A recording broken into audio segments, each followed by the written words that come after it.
Welcome to the visualfractions.com YouTube channel and this tutorial on how to multiply fractions, specifically 1/42 by 1/61.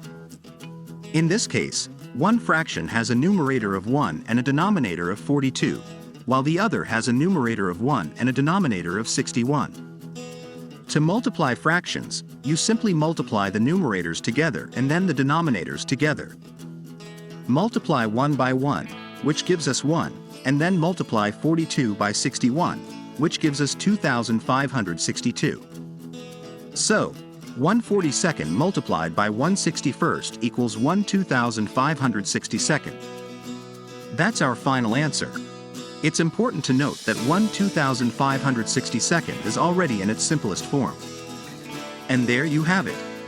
You've learned how to multiply 1/42 by 1/61. Multiplying fractions is that straightforward. If you found this tutorial helpful, don't forget to like and subscribe for more math tutorials. Thanks for watching.